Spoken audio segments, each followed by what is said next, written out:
Children of God, welcome to another Sunday of Bible study. Last Sunday, we meditated on Ephesians chapter 5, verse 16, where Paul enjoined us to make the most of every opportunity because the days are evil. We defined opportunity as a time when a particular situation makes it possible to do or achieve something. We agreed that time is opportunity, and how we use time determines how we make the most of opportunity. As good Christians, we must husband time wisely, purposefully, and diligently, occupying every minute of our time with good work. And if you remember, we said Jesus went about all the time doing good. And as those who bear name with Christ, as Christians, we must do the same. The greatest part of human failure is inability to appreciate and recognize opportunity when it is available, and how not to allow it to go unutilized. The window of opportunity is not open forever. If you cannot recognize opportunity, you cannot make the most of it.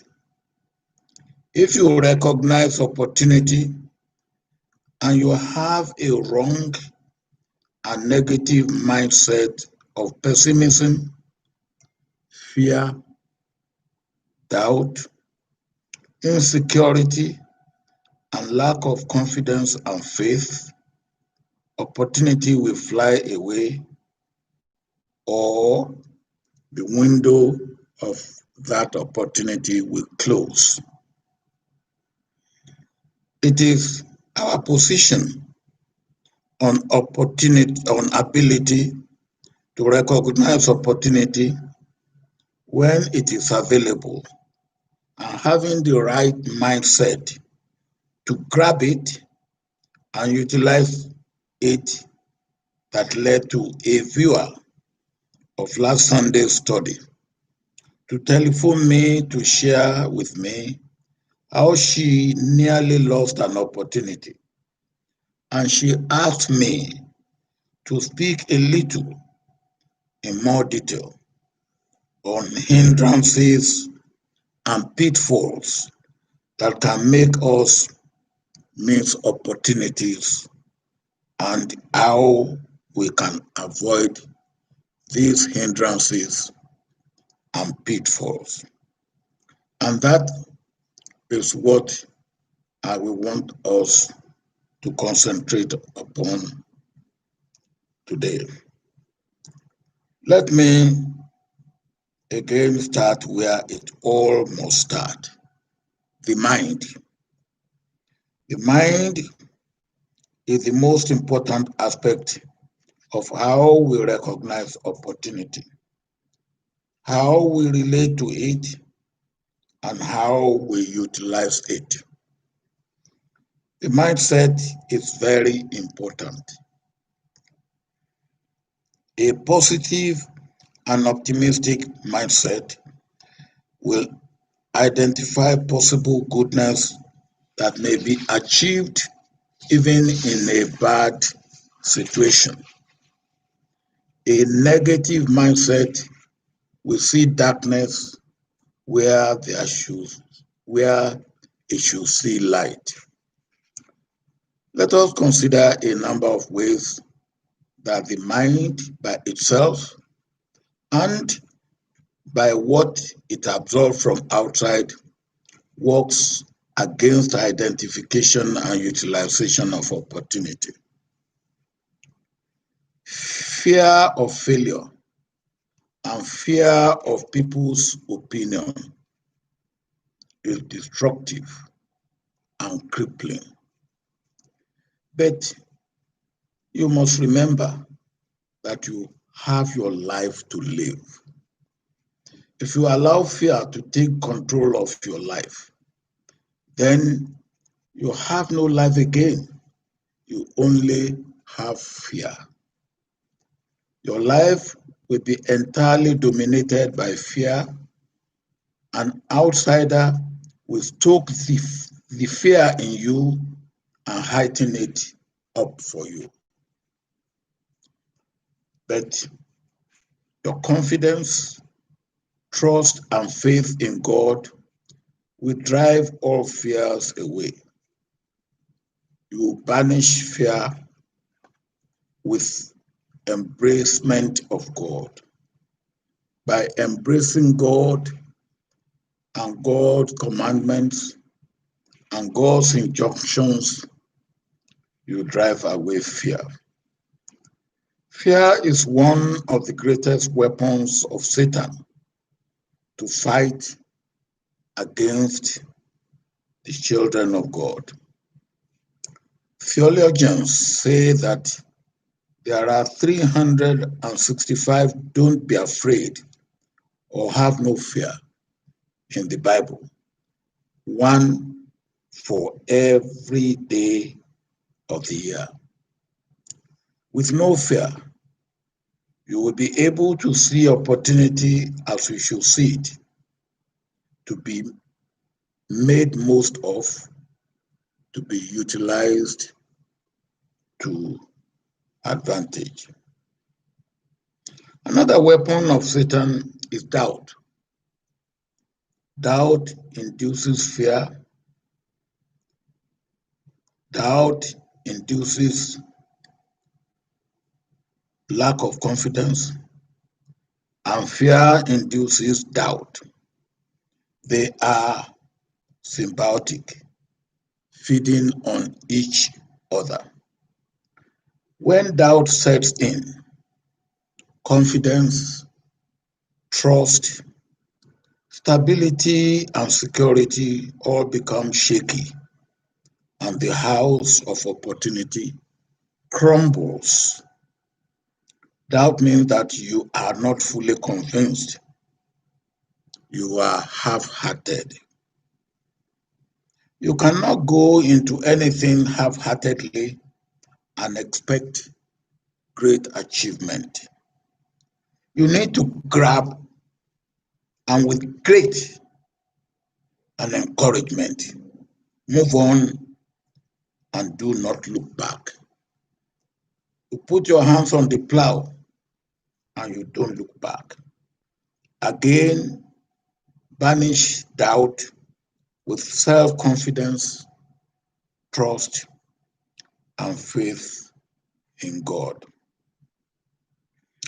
Inadequacy is the feeling that you are not properly ready to take on the task or to latch on to the opportunity.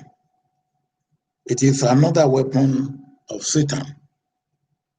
Once self-confidence is sapped out of you, you become a vegetable and you can achieve very, very little. Discouragement may be fed by inadequacy, and discouragement may come from close quarters of friends and family. You must not forget that through Jesus and in Jesus, who strengthens you, you can do all things, and you can achieve all that you set your mind to achieve. It is you that is the center of your ability to recognize and take advantage of opportunity and make the most of it. Again, I come back to part of our study 2 Sundays ago, investment in self. If you remember, we talk about 4 sources of investment in you, in me. Investment by God, investment by parents, investment by the community, and self-investment. And when I talk of self-investment, here I am referring to self-development. Some of us don't even understand what it means to develop ourselves. And yet, self-development is very, very important as part of investment in self. Self-identity. I have often said that all of us have many identities. You must know those identities that you have, and you must know how to make use and where to make use of those different identities. And you must not allow one particular identity to be in the way of another identity. Use them when and where and how they must be used. Let me give an example. I'm a Christian. That's one identity. I'm a Yoruba man. That's another identity. I'm a Nigerian. That's another identity. I'm a man of color. I'm a black man. That's another identity. I'm an African. That's another identity. I'm a chief. That's another identity. I'm a former soldier. That's another identity. Now, none of these identities should be in the way of any other. Where they can be used complementarily, they should, but on no account should one identity be made to negate the other identity. Then there's what I call self-discovery. You must discover yourself, discover your ability, discover your talent, discover where you are at a particular time in your voyage of life, your journey of life. Self-awareness, I put down again self-motivation and self-mastery, particularly in decision making. All these investment in self, they go a long way to help you to be able to identify opportunity and to make the most of it when you have identified opportunity. In short, to your God and to thyself be true. And those are the two that know you best, God and yourself. Nobody else can say he knows you as you know yourself. Even when you are lying, you know you are lying. When you are telling the truth, you know you are telling the truth. When you are rich and you are pretending not to be rich, you know you are rich. When you are poor and you are making big man, you know you are a poor man. You are just pretending to be a rich man or what I call an acting big man. Now, you know yourself and be true to yourself. Before I conclude, talking about preparation and knowing things, and because for you to take an advantage of opportunity, to know identify the opportunity and utilize it, there is need for planning, there is need for preparation, there is need for you to be adequate. Let me tell one or two stories. Very early in my life as a military man, I went on a course. I believe it was in 1961. Call it Young Officers Post-Degree Course. And the first shock we were about 25 on the course. The first shock we received was the commandant of the school getting us the first day of our starting the course. Incidentally, his own son was one of us on the course. So he came to us in the hall and started, "Young men, you are welcome to the School of Military Engineering, Chatham. For the next few months, you will be here. While you are here, you should enjoy yourselves. But you will have problems. Some of you, your problem will be money. Some of you, your problem will be your studies. Some of you, your problem may even be girls. Some of you, I don't know, whatever your problem may be, do something about your problem.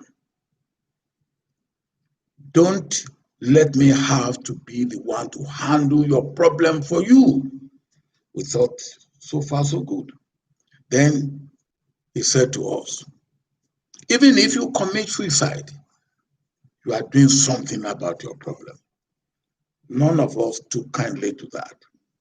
And we took it back on his son, who was in our class. So when he had left, we called his son and say, "Your father wants us to commit suicide. You better go and commit suicide first. And when you get home, tell him that we didn't take kindly to that." Now, that I just say, but one good lesson I learned on that course was one of us, bright young man. He went to Cambridge. He made a 2-1 in civil engineering in Cambridge, and he has a bright future in the military. And suddenly he decided he was soldiering no more. So I was about 24.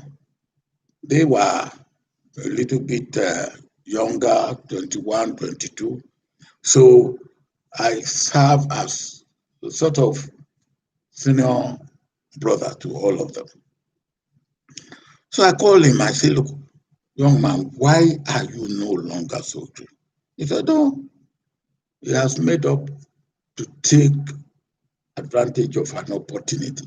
Opportunity better than being an engineer in the military. You sign a bond for 4 years, haven't gone to university, you have to serve in the military for 4 years." He said, "No, he's already working with his member of parliament to get rid of that bond. They normally use the member of their parliament to help them whenever they need that type of help." But what he did and said to me that I found very profound was that when I said to him, "What exactly do you want to do?" He wanted to open a coffee corner shop in London. Open a coffee corner shop in London. I said, with your engineering degree? He said, yes. That is the opportunity I've seen. And he's looking for a place in London where people are moving. There's always a crowd. And he believes that he will succeed. But he has planned, he has prepared that he will hire a corner shop. He has got the money to modify and alter the corner shop to suit what he wants to do. He has got the money to run it for 12 months while the place is coming up. He got the money even to close it down if it does not work. And he's got the money to put the rented place back to what it was when he rented it. I was really stunned that he has thought it through. He had prepared to do this, and he had made up his mind he will take advantage of opportunity. Anytime I went to London, when he left us on the course, and anytime I went to London, I used to go to his corner shop to drink coffee. We became good friends thereafter, and he opened a number, not just one, a number of coffee corner shops, not only in London, in other cities in the UK.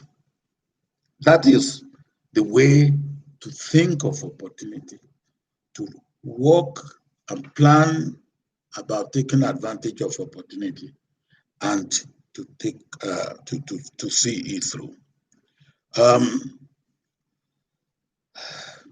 And after you have taken everything into consideration, and remember, proposals are always rosy, particularly when you are planning.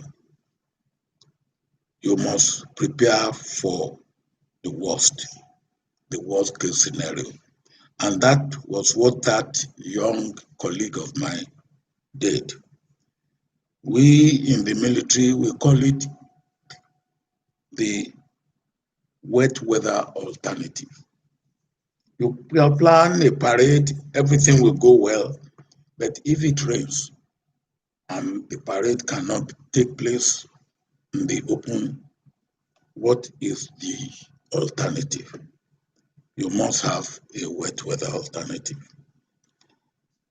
Let me also give an anecdote of my own experience.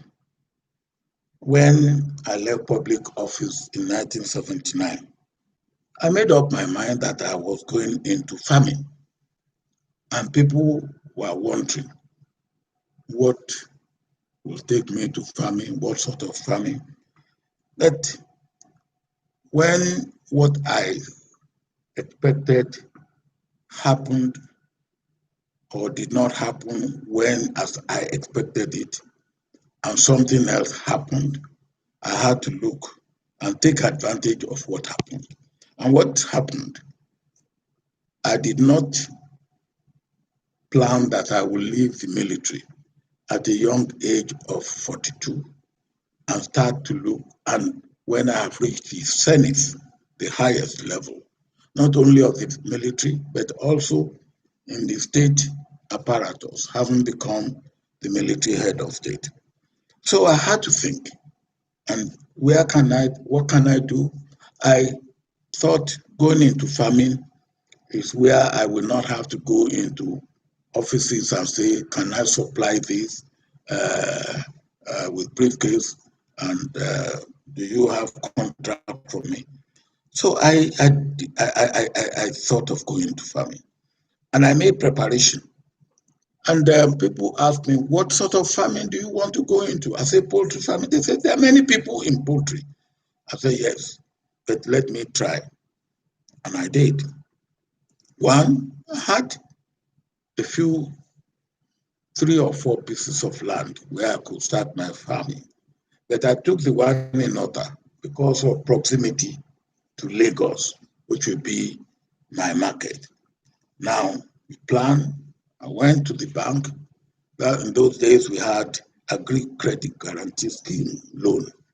I took loan, I went into it, I went to school, more plantation for 3 months, all part of planning and preparation to make sure that I make the most of the opportunity.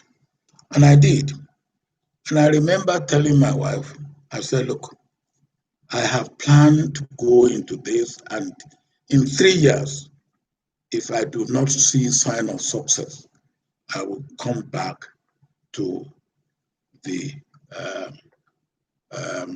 drawing board.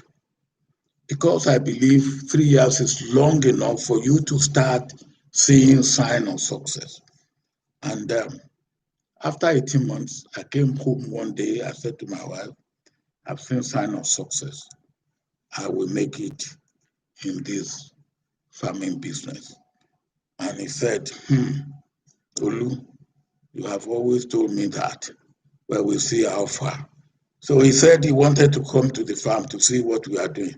And he came with this high-heeled shoe. And then, of course, it was during the rainy season. So as we came into the farm, the shoe got stuck to the farm, and we have to pull her out. She didn't understand what I was saying about me seeing it, but at the end of the day, I was able to prove to everybody that success is smiling, and we took advantage of it. So whatever you do, have the right mindset. Do not be afraid. Trust in God and have courage with confidence in yourself. Praying and trusting God as if it depends on Him. And of course, it depends on Him. And you working diligently as if it depends on you. And yes, it depends to a large extent on you. With God, all things are possible. And that is the way to make the most of opportunity.